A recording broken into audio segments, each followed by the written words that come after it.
If you're ready to explore the Hebrew roots of your Christian faith, then grab your Bible and let's get started. Shalom and welcome back to Tuesday Night Torah Studies.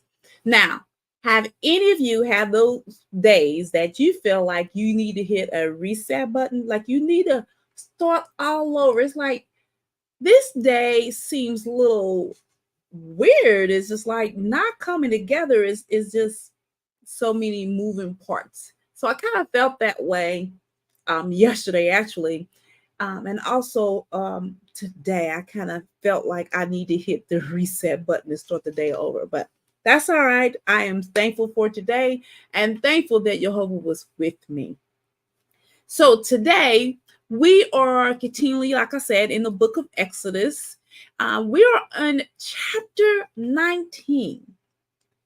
This is a perfect time to go over Exodus chapter 19 because we do have the Feast of Pentecost, Feast of Harvest, Feast of Weeks are coming up on March the 18th. And this is important because you have people who connect this feast to Exodus chapter 19 and Acts chapter 2 as connecting. So Acts chapter 2, we're actually in on Saturdays. We on that. And I think we on part 2. No, we come up to part 3 of Acts chapter 2. But there are so many different teachings that develop between these two chapters. And for those of you who are new to the Hebrew roots, one thing is that it's well known is that many people believe that this Feast of Pentecost, Shavuot, Feast of Weeks, Feast of Harvest, as is in the Bible, Feast of Weeks and Feast of Harvest, commemorates the Mount Sinai visit with Yehovah.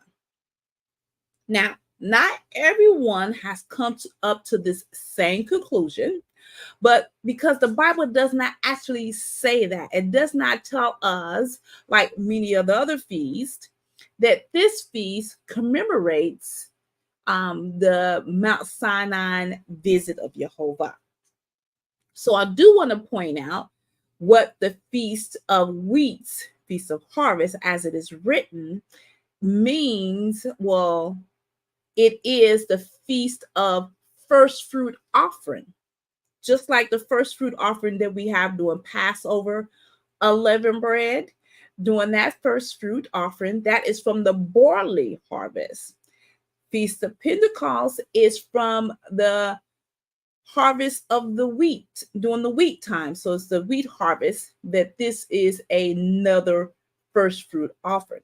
So what we're going to do today is we're going to just examine the scriptures as they are, as it is says, as it is written, the way it is done. And then I will let you come up to your own conclusion of what you think. And I pray that you will share that information. I encourage it actually in the comment box. What are your thoughts? Do these two feasts, these two events connect as the Feast of Pentecost? Welcome to Reconcile the Kingdom, where we're working towards growing in the harmony of the whole with the truth. My name is Patrice Robinson, and I greatly appreciate every last one of you who is able to join me doing this live premiere, and those who also will be joining me on the replay. We always begin with first acknowledging and thanking all subscribers, returning subscribers, for your support. Though it has to be acknowledged because ministry grows by word of mouth. Ministry grows by sharing the link, making comments. That's the way the ministry grows. And that does not happen with just me only. That happens with the returning subscribers. So thank you. Don't forget to give me the thumbs up as we continue to try to grow this ministry of teaching the biblical doctrine without the dogma of men. I also want to acknowledge new subscribers. Welcome to the family.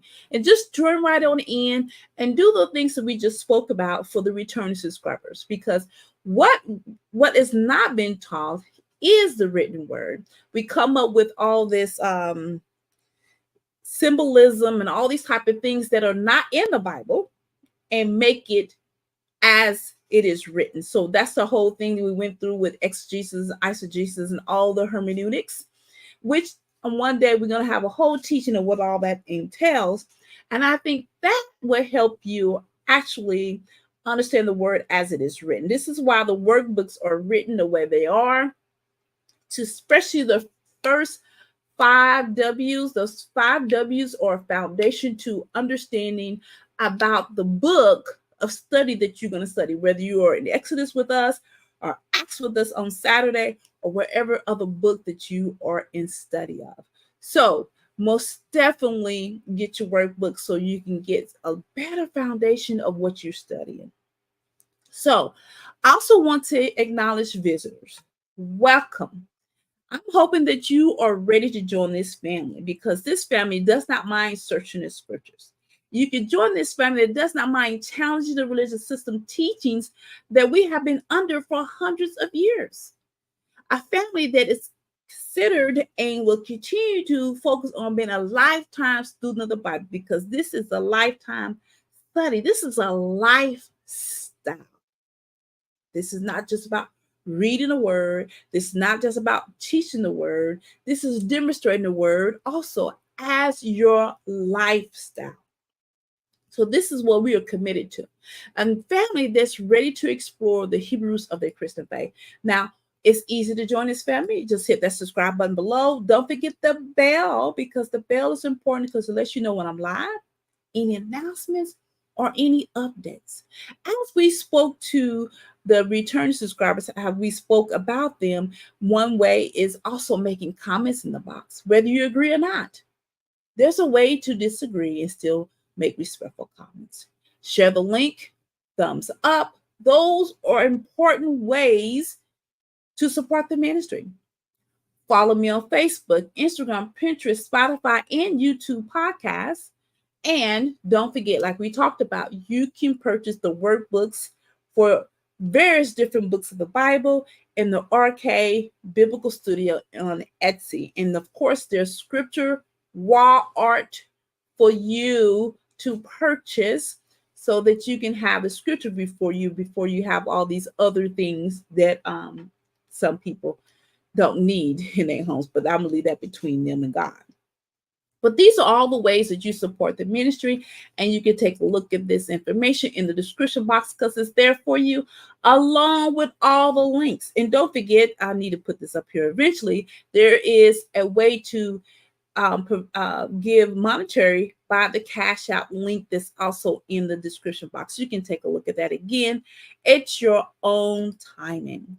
So don't forget, at the end of today's teaching, you have an opportunity to ask a question while I am right now here live. That doesn't happen often, but you're able to ask a question live about the teaching that's presented to you today. You can send a question during the replay if you're watching it, and I will get to it. You can make a comment live, and I can get to it right here live, or during the replay. I will also respond to those comments. So don't forget, during the teaching, share the links, make comments. All that is very much encouraged. So make sure you have your Bible before you and your workbook if you purchase your workbook, or your worksheet, because there's worksheets there's 2 sheets instead of a whole workbook. That's up to you. If you don't have those items, have a sheet of paper in front of you, pen and paper. We have to take notes, because what the note taking in the workbook and all this type of stuff is for you to test what I'm teaching. You are going to search the scriptures, and you're going to see what I'm saying is connecting. Is it the whole word of truth, or am I taking piece and pieces and bits of it and causing a whole nother different teaching than what it is written? So most definitely, I encourage you to take notes. So what we always begin with is the chapter previously, which is chapter 18, and I'm going to share my sheet. So this was what I can say, maybe a simple or a small chapter, a better word to say, because chapter 18 amounts to one thing, and that it was in my insight. Jethro, Moses' father-in-law. This what chapter 18 was about, which I find interesting that Moses written all this information, and also understand that he did not take credit for something that his father-in-law did. So again, all this is about Jethro. Jethro, who was a priest of Midian, and he has another name in the Bible, Ra'u. And Jethro, while Moses was in Egypt and everything that was going on, and Jethro was in Midian, he heard everything that had happened. He heard about it. Of course, we know how things get messages by messenger, and people who's running from one place and get information to another person. And I want us to remember that Jethro was from, again, Midian, and Midian is from the bloodline of Abraham through Keturah, his second wife, after Sarah had passed away. So that's amazing to me. There are so many people,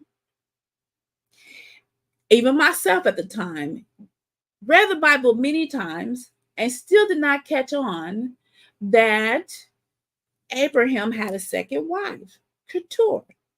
It's just amazing how we miss all these little details that make us miss the bigger details. Zipporah, which was his daughter, who married Moses, she understood circumcision. So this is a well-known practice, and we know where circumcision came from. It came from Yehovah to Abraham. Abraham taught his household, and he taught his children.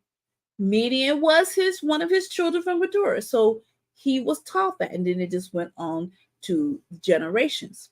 Now, Jethro most definitely was rejoicing at what Yehovah has done for his people. And remember, Keturah was an Egyptian. She was. So that also was Jethro's people. But Jethro acknowledged the praise of Yehovah's people. Now, I also find this very fascinating that Jethro offers a burnt offering and sacrifices to Elohim. Like he knew, like he had the instructions, he knew which animals to do. He knew it. So it's just amazing to me that we don't see that there's a connection, that possibly Jethro himself was still serving Yehovah. Is it possible that the priesthood that he was following, him himself, not all the Medians, he himself was maybe following after what he was learned under his father's bloodline, the Medians, under Abraham. So he offers his burnt offering long before Moses, long before the priesthood of the Levitical priesthood. And who is there with him after doing his offering and sacrifices? We have Moses, Aaron, and the elders, and they eat before Yehovah. So there's some approval there. There's something going on there. Now, again, those things that we read and we don't have concrete information.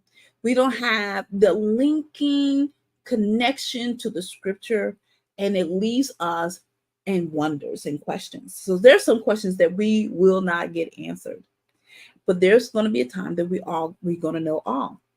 Then Jethro offers the wise advice to Moses, and that's to point people, leaders over the people, thousands, hundreds, and fifties and tens. This is because Jethro witnessed Moses wearing out himself and wearing out the people, trying to be all to the people, and the people making Moses all to them. So most definitely he gave him that advice. So I had no word study from chapter 18. My cross-reference is there. And of course, my question is what priesthood that Jethro may have followed. I'm going to leave this information up for a moment to give you opportunity to ask questions, make comments, or anything that you think that maybe I missed or something that you found very profoundly from chapter 18. So we're going to jump right to chapter 19. I recommend you to pay close attention to all the words in this chapter 19, which Psalms, I've been studying Psalms a lot. That's my daily read right now. And I find myself having to reread because I'm catching something different and something new, something refreshing, because his word is always refreshing. So let's pay attention to all the words that's been written here for Exodus chapter 19. In the third month, when the children of Israel was gone forth out of the land of Egypt, that same day came they into the wilderness of Sinai. For they were departed from Rephidim and were come to the desert of Sinai and had pitched in the wilderness, and there Israel camped before the mount. And Moses went up unto Elohim, and Yehovah called unto him out of the mountain, saying, Thou shalt say to the house of Jacob and to all the children of Israel, and you have seen what I did unto the Egyptians, and how I bare you on eagle's wing and brought you unto myself. Now, therefore, if ye will obey my voice indeed, and keep my covenant, then you should be a peculiar treasure unto me above all people. For all the earth is mine, and you should be unto me a kingdom of priests and a holy nation. These are the words which thou shalt speak unto the children of Israel. So I'm hoping everyone paid attention to those words, because this is a part that people miss, 19 and 20 and on. Once you get past, most of the time when people study the Old Testament, when they get to Exodus 19 and 20, there's a lot of confusion. Then the rest of it is just totally out. So this is why I want you to make sure that you're reading this on your own and that you're going over it on your own. And you don't have to wait till we come together, that you're doing some previous study. So not only that you can share, but you can give some insight. So here we are. This is the third month of the biblical New Year, based on the calendar Yehovah has set in Egypt.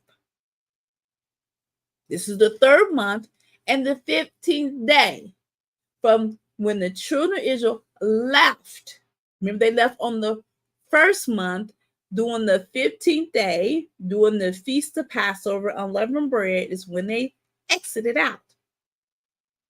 Now, the connection that people are making is that since then, this has been 50 days, almost 50 days. They counted up to the 50 days, which is 7 Sabbaths from the first fruit offering after the Sabbath, from Passover to unleavened bread week.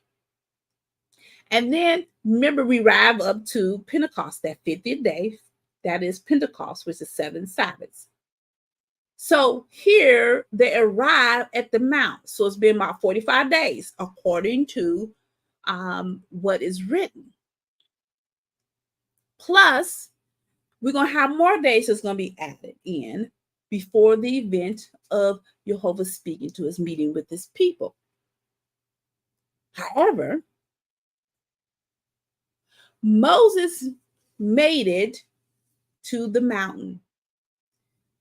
This here is important to understand because this is where Moses started. Right here at this mountain is where he started. Moses was minding his own business. Remember, he was shepherding the flock of Jethro, his father-in-law, and Yehovah gets his attention by a burning bush that was not being consumed. Then Moses was given these instructions to bring the people back to the mountain. Exodus 3 and 12, I will surely be with you, Elohim said, and this will be the sign to you that I have sent you. When you have brought the people out of Egypt, and all you will worship Elohim on this mountain. So Moses has succeeded in that way. He at least succeeded in that. Moses arrives with the house of Jacob, the children of Israel, and of course, those who join in. Now, the father says to them, you remember what happened to the Egyptians. You've seen all the plagues. Even some of them you escaped. You escaped some of that judgment on eagle wings. And I bear you and brought you to me. I protected you. I guarded you from judgment from me. Now, if you obey my voice, keep my covenant, I will make you this peculiar treasure just for me, above all the people on earth. Remember, everything belonged to me, but I'm going to make you a peculiar treasure. Not only that, I want to make you a kingdom of priests, a holy nation. These words that Yehovah spoke to Moses was to be given to every last person that was there. He was offering every last person to be a priesthood, a holy nation. Now, this priesthood that he was offering this time was not about bloodline. It was not whether your mother or father or anything was of the Levitical priesthood. That is not in place. He's offering the entire nation to be a priest. He's offering that same priesthood that Yeshua gave to all of us, to all. And you find this in 1 Peter 2 and 9. But you are a chosen people, a royal priesthood, a holy nation, a people of Elohim's own possession, to proclaim the virtues of him who called you out of darkness into his marvelous light. We're called from that evil way, that evil thinking, all those behaviors, all that stuff that we used to do. We called from all of that to be a priesthood, that we are a treasure to him, be a holy nation to him, and we are reaching out to the other people that's in darkness so that we can be a light to them to bring them in. So Yehovah now is offering this blessed calling to the house of Jacob, the children of Israel and those who join in, to become a kingdom of priests, a holy nation. Verse 7. And Moses came and called for the elders of the people and laid before their faces all these words that Yehovah commanded him. And all the people answered and said, all that Yehovah has spoken, we will do. And Moses returned the words of the people unto Yehovah. And Yehovah said to Moses, lo, I come unto thee in a thick cloud, and that the people may hear when I speak with thee and believe thee forever. And Moses told these words to the people unto Yehovah. Moses now brings this message to the people. He has the elders with him. So how does the people respond to offering them this? And they say, whatever Yehovah spoke, we would do. Now, remind you that they are no stranger to instructions, because Yehovah has given a few of them along the way. As we read in 17, it's about the Sabbath, all those type of things, the Passover. He's already given some instructions which will be refined and given specific instructions later. Now, they have not received all the instructions. They accepting whatever, because he said, I'm going to have you as a peculiar treasure, right? That means he's going to protect them. You belong to me, you mine, you don't belong to anyone else, as long as you keep my covenant. So they witnessed a lot of what Yehovah had already done for them. However, he wants them all to know, not just part of them or the Levites or whatever. He wants them all to know that this covenant comes with promises. He wants to give them this. He wants to be in covenant with them. That comes with the promises, that comes with the blessings. It offers protections. Protection from different things that we are going to learn back in Deuteronomy, and once we get in Deuteronomy 28 and along the way. And he said, and they said, I should say, yes, they're willing to do all of this. I'm willing to obey. I'm willing to do what you tell me to do, to be in this covenant. Verse 10, and Yehovah said to Moses, go into the people and sanctify them today and tomorrow, and let them wash their clothes and be ready against the third day. For the third day, Yehovah will come down in the sight of all the people upon Mount Sinai. And thou shalt set bounds unto the people around about, saying, take heed to yourself that you do not go up to the mount. Don't touch the border of it. Whosoever touch the mount should be put to death. And there shall not a hand touch it, but he shall surely be stoned or shot through. Some Bible says arrows. Whether it be beast or man, it shall not live. When the trumpet sounded long, they shall come up on the mount. And Moses went down from the mountain to the people and sanctified the people. They washed their clothes. And he said to the people, be ready against the third day. Come not at your wives. Wow, that's a lot. Now, I find it very interesting, but it also left me with some questions. So let's talk about the people first. Have them to clean themselves. They have to wash their clothes and refrain from relations. So what we're going to find out in the future is that this is going to turn out to be a specific instructions what happens when you come into relations, and how that can be related to uncleanness. We'll learn about that later, because it's not related to specific instructions of uncleanness yet, but it's right here before Yehovah it is, but those instructions have not been given to them yet. So they have to wash their clothes, they have to refrain from having relations. On the third day, you are going to hear this trump, right? You come near the mount. Remember, this is the meeting place. This is the meeting place they were told to meet from Moses way back in Exodus chapter 3.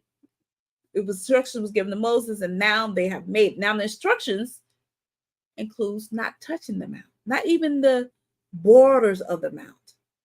For if they would, they will be stoned and shot through, or arrows shot through them. Depends on what biblical translation you're using. No matter whether you're a beast or a man, mankind, not literally a man, but humankind, they will be killed on the spot. Now, this is my question. Who will be stoning them? Who will be shooting the arrows? Would this be the job of the angels? Because at this point, this is not something that they have. They don't have no weapons like this, at least no arrows or to shoot anyone through. Now, that's not the only question that I have. You will hear a sound of a trumpet. Who will be blowing that trumpet? Or is it a trumpet? All of this engagement that Yehovah is getting prepared for them, this is just so amazing to me. It's like, oh man, this is just like one of a kind thing that's happening then.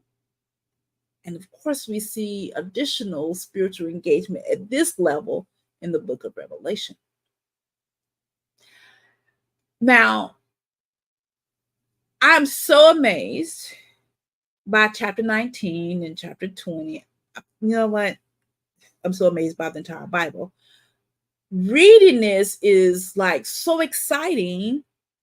I can't imagine being in that position near Mount Sinai. I don't even know how I would react. Would I would have been just like the other people complaining? What would I be? What would I would have done in the midst of this? I will hope that I wouldn't be doing all the complaining and things like that, and then recognize things. But I don't know what I would have been like if I was in their position. So now we have the people actually getting ready. Verse 16. And it came to pass on the third day in the morning that there were thunders and lightnings and a thick cloud upon the mount, and the voice of the trumpet exceedingly loud, so that all the people that was in the camp trembled. I'm pretty sure their heart was pounding.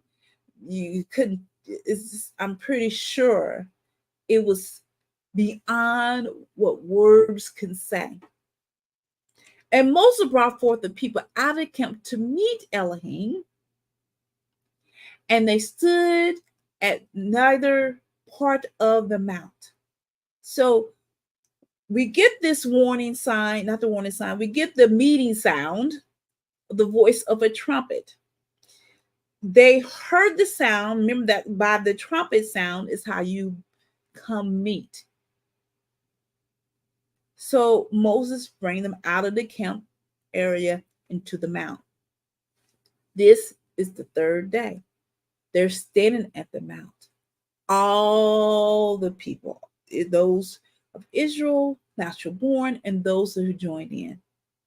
Now you got this thunder, you got this lightning, and this thick cloud, this voice of a trumpet that's getting louder and louder. Like, wow, what do you do with this? How do you handle that? How do you handle that overwhelming? I don't know. Even the times that I have one-on-one with the Father, sometimes it can become overwhelming. Of course, that's most of the time when it leads to the tears and all those type of things, because that connection, that overwhelmness that you feel. But this trumpet, this voice, it doesn't sound like it's someone's blowing a trumpet. It sounds like the voice is so profound. It's like calling the bride, because we're ready for the marriage ceremony to begin. But it is louder and louder. Verse 18, and Mount Sinai was altogether on a smoke, because Yehovah has descended upon it in fire. And the smoke therefore ascended as the smoke of a furnace, and the whole mount quaked greatly. And when the voice of the mountain, of the voice of the trumpet sound long, wax louder and louder, Moses spake, and Elohim answered him by a voice.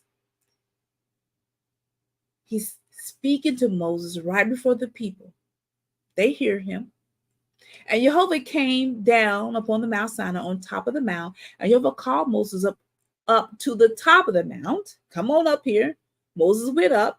People witnesses. They heard it. They seen it.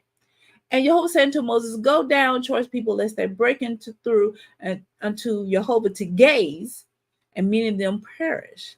And let the priests also which come near to Yehovah sanctify themselves, lest Yehovah break forth upon them.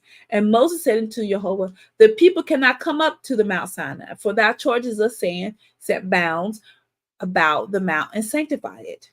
And Yehovah said unto him, away, get thee down. Thou shalt come up, thou and Aaron with thee, and let not the priests and the people break through to come up to Yehovah, lest he break up on them. So Moses went down to the people and spake to them.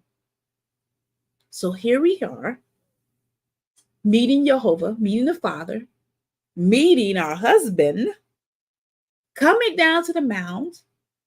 Everything's on fire. There's smoke. The Holy One has come down. He has come down from his throne, from his sanctuary. He came down, and you can feel the quake of the mount, because it's not quaking simply, but it's great. Then we have this voice that sounds like a trumpet. That's not a trumpet, but a voice. Sound like a trumpet that's getting louder and louder and louder. Now, again, I can't imagine this happening. I can't imagine seeing this for my own eyes or hearing it from my own ears, especially the sounds of the trumpet voice that's getting louder and louder. Seeing the smoke like the mountain was on fire. Now, this is probably much like the burning bush that was not consumed by fire that Moses witnessed. So you got this mount on top that's not been consumed, but all this fire and all this smoke is going on. Many times Moses has spoken to the Father, and he's aware that nothing's going to happen to the mount, or nothing's going to happen to the people. And the people witness Moses go up, talk to the Father, and come back down, even during this time. Then somehow the Father began to say, the priests and Aaron. Now, he hasn't called the priesthood yet. Is he getting prepared to what's going to happen? Now, we do know that Aaron does not come into the mount yet. That doesn't happen till several chapters later when this happens. Now, I want to assure you that we read Moses went up, I want to remind you, and spoke to the Father, and he came down. Doing all this thunder, lightning, smoke, and fire, the voice, the trumpet, sound like a trumpet, all this happened. This is going to be good to remember based on the people response that we're going to cover next week. Again, I want to remind you that the Feast of Pentecost, Feast of Weeks, Feast of Harvest, Shavuot is coming up May 18th, right? Here, chapter 19, again, this is the third month, the 15th day, they arrive to the mount, right? Moses, which is about 45 days, including Moses going up to the mount, having this conversation with Yehovah, and come back down, about 46 days. And then 3 days later. So that would equal up to the 50 days that we see as a requirement to count up for the Feast of Weeks. Does that mean that the Mount Sinai is connected to um, the that here is connected to the giving of the Torah, people will call it, is connected to the Feast of Pentecost? Again, the Feast of Pentecost is a feast of harvest during the wheat time, the harvest of the wheat. So just share your thoughts about that. And if you feel like there's a connection, things like that, fine. Share with me, and I'll be excited to read and make my own comments along with you. I hope you really learned something today. And don't forget, before you leave out of here, to hit that subscribe button. If you already subscribed, don't forget before you leave out of here to hit that thumbs up and share and support the ministry. That is important to any ministry. Find ways that you can support. All that's in the description box on ways you can actually support the ministry. So join me on Saturday for episode number 5 for the book of Acts. Then join me next week for Exodus chapter 20, and we're going to get down into it, and we are going to see and read and hear how the people respond. This is very important to learn. As always, man does not live by bread alone, but every word that proceeds out of the mouth of Yehovah. Have a blessed rest of the week, and I will see you on Saturday at 10 o'clock a.m. And once again, thank you for your support and joining me on today.